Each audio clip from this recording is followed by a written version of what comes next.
Aditya Degree Colleges, leading companies లో 10,000 plus placements with 13.5 lakhs highest package.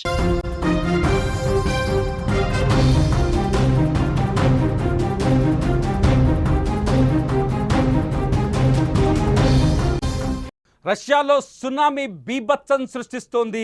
కామ్చాట్కా ద్వీపకల్పంలో వచ్చిన భారీ సునామీతో సముద్రం అల్లకల్లోలంగా కనిపిస్తుంది. ఒక్కసారి మీరు విజువల్స్ చూడొచ్చు. రష్యాలో సునామీ బీభత్సానికి సంబంధించిన విజువల్స్. ఇది కామ్చాట్కా ద్వీపకల్పంలో వచ్చిన సునామీ విజువల్స్. హెలికాప్టర్ ద్వారా రికార్డు చేసిన ఈ విజువల్స్ని మీరు చాలా స్పష్టంగా స్క్రీన్ పైన చూడొచ్చు. దాదాపు సముద్ర భూగర్భంలో 8.8గా వచ్చిన మ్యాగ్నిట్యూడ్స్గా వచ్చిన భూకంపంతో ఒక్కసారిగా సముద్రం కల్లోలంగా మారింది. సముద్రంలో కల్లోలం పరిస్థితి కనిపిస్తుంది. ఇప్పటికే చాలా చోట్ల కామ్చాట్కా ద్వీపకల్పంలోని చాలా చోట్ల సముద్ర తీరంలో అలలు దాదాపు 3 నుంచి 4 మీటర్ల ఎత్తుకు ఎగిసిపడుతున్నాయి. ఈ విజువల్లో చూడొచ్చు. అలల ధాటికి కొట్టుకుపోతున్న పడవలు, సముద్ర తీరంలో ఉన్న ఆ పడవలు, బోట్స్ ఎలా కొట్టుకుపోతున్నాయో మీరు ఈ దృశ్యాల్లో చాలా స్పష్టంగా చూడొచ్చు. రష్యాతో పాటు జపాన్లో కూడా సునామీకి అవకాశాలు చాలా వేగంగా ఉన్నాయి. ఏ క్షణమైన సముద్రం ఉప్పొంగి పొర్లి భూమి మీదకి రావచ్చే అవకాశం ఉందని అమెరికా వాతావరణ శాఖ హెచ్చరికలు జారీ చేసింది. ఇప్పటికే దీని సముద్రంలో దాదాపు 19.7 కిలోమీటర్ల లోతులో భూ ప్రకంపనలు వచ్చినట్టుగా వాతావరణ శాఖ గుర్తించింది. ఈ ప్రకంపనల ప్రభావం మరి కాసేపట్లో సముద్రం ద్వారా తీరాన్ని తాకే అవకాశం ఉన్నట్టుగా తెలుస్తుంది. జపాన్ వాతావరణ శాఖ ఈ విషయంపైన పరిశోధన చేస్తుంది.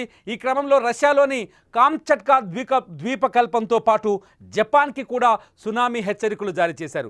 హెచ్చరికల అనంతరం ఒక్కసారిగా భవనాలు కంపించిపోయాయి. మీరు విజువల్స్ చూడొచ్చు. ఒకసారి భవనాలు ఎలా అంటే భూ ప్రకంపనల ఫలితంగా అక్కడ భవనాలు ఏ విధంగా కుప్పకూలిపోతున్నాయో ఒక్కసారిగా మనం అక్కడ చూడొచ్చు. ఒకసారి అక్కడ బిల్డింగ్ల పైన ఉన్న పెంకులు కావచ్చు, లేకపోతే పైన స్లాబ్ అంతా కూలి నేల మీద పడిపోతుంది.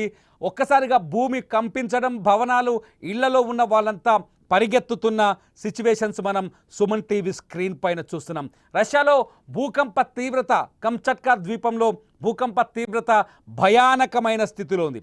8.8 అంటే ఇది 2011లో జపాన్లో వచ్చిన భూకంపానికంటే ఎక్కువగా కనిపిస్తుంది. అంటే ఖచ్చితంగా అలల తాకిడితో మరి కాసేపట్లో సునామీ అలల తాకిడితో సముద్రం ఉప్పొంగే ప్రమాదం స్పష్టంగా ఉన్నట్టు తెలుస్తుంది. భూకంపం ఫలితంగా 3 నుంచి 4 మీటర్ల ఎత్తుకు అలలు ఎగిసిపడుతున్నాయి. జపాన్లోని 4 పెద్ద దీవులకు ఉత్తరాన ఉన్న హైక్వాడో నుంచి దాదాపు 250 కిలోమీటర్ల దూరంలో భూకంప కేంద్రం ఉన్నట్లు అధికారులు గుర్తించారు.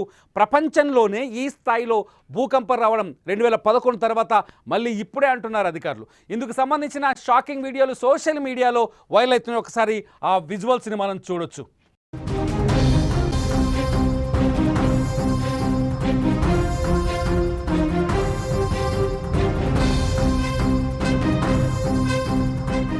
ఈ భూకంప కేంద్రం భూ ఉపరితలం నుంచి 19.3 కిలోమీటర్ల లోతులో ఉన్నట్లు యుఎస్ జియోలాజికల్ సర్వే తెలిపింది.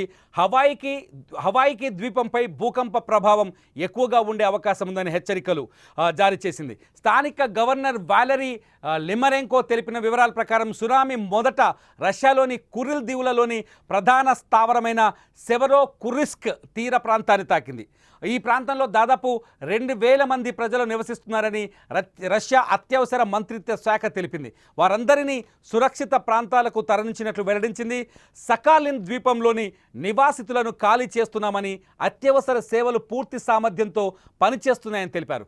సునామీ హెచ్చరికల సైరన్లు మోగడంతో భయభ్రాంతలకు గురైన ప్రజలు ఇళ్ల నుంచి పరుగులు తీశారని పేర్కొంది. విద్యుత్, సెల్ ఫోన్ సేవల్లో అంతరాయాలు ఏర్పడ్డాయని ప్రకటించింది.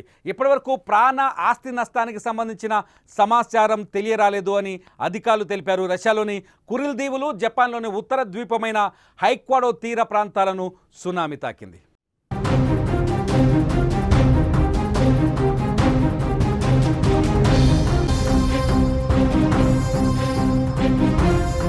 అమెరికా సునామీ హెచ్చరిక కేంద్రం ప్రకారం రష్యా, హవాయి, ఈక్వెడార్ వరకు కూడా 3 మీటర్ల ఎత్తులో అలలు ఎగిసిపడే అవకాశం ఉందని తెలిపింది. అలాస్కాతో సహా అనేక ప్రాంతాలకు హెచ్చరికలు జారీ అయ్యాయి. శాన్ ఫ్రాన్సిస్కోలోని భారత్ కాన్సులేట్ ఓ ప్రకటన జారీ చేసింది. కాలిఫోర్నియా, హవాయిలోని భారత పౌరులకు అలర్ట్గా ఉండాలని సూచించింది. భూకంపం ప్రభావంతో సముద్రంలో పెద్ద అలలు ఏర్పడే అవకాశం ఉందని అధికారులు హెచ్చరించారు. America, Hawaii, Alaska, Guai దీవుల్లో tsunami హెచ్చరికలు అమల్లోకి తెచ్చారు. సైఫాన్, రొటా, టినియన్ వంటి సమీప దీవులకు కూడా ముందస్తు అప్రమత్తం జారీ చేశారు.